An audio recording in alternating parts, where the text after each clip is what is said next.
Celui qui cherche trouve, Matthieu 7, 8. Sur tes murs, Jérusalem, j'ai placé des gardes. Et ils ne se tairont ni jour ni nuit. Vous, qu'il a rappelé au souvenir de l'Éternel, point de repos pour vous.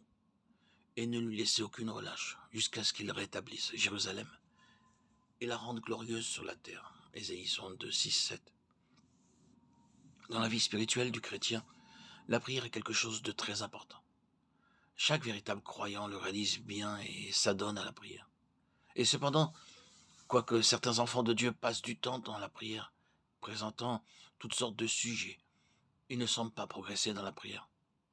La raison, c'est qu'ils n'en ont pas découvert la clé. Quel que soit notre ouvrage, nous devons savoir comment le faire. C'est ce savoir-faire qui est si important. Si nous voulons entrer dans une pièce et que la porte soit fermée, nous n'y avons accès que lorsque nous possédons la clé. Ou si nous voulons faire passer une table par une porte, si nous avons du savoir-faire, il n'y aura pas de difficulté. Mais si nous ne savons pas comment la transporter, nous cognerons à droite et à gauche, faisant de vains efforts pour franchir la porte. La difficulté ne réside pas dans la longueur de la table ni dans la dimension de la porte, elle est dans le manque de savoir-faire de la part de ceux qui font le travail. Les gens qui ont bien appris à faire les choses, les font bien. Ceux qui ne l'ont pas appris travaillent en vain. Il en est de même en ce qui concerne la prière. Matthieu 7 nous parle des principes en relation avec la prière. L'un d'entre eux, c'est « celui qui cherche trouve ». Toute recherche nécessite du temps. Celui qui recherche une chose avec un cœur partagé et avec désinvolture n'est pas dans les dispositions pour trouver.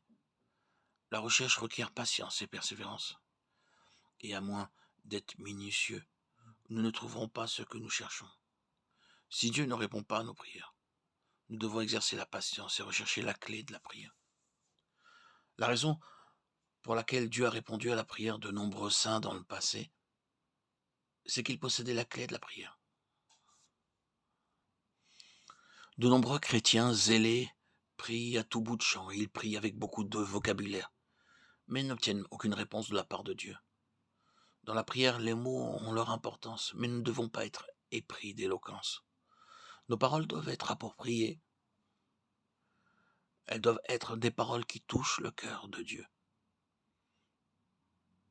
et qui l'impliquent pour obtenir la réponse à la prière. Les paroles pertinentes sont la clé de la prière. De telles paroles sont en plein accord avec la volonté de Dieu. C'est pourquoi elles ne peuvent rester sans réponse de sa part. Prier peut aussi être un art.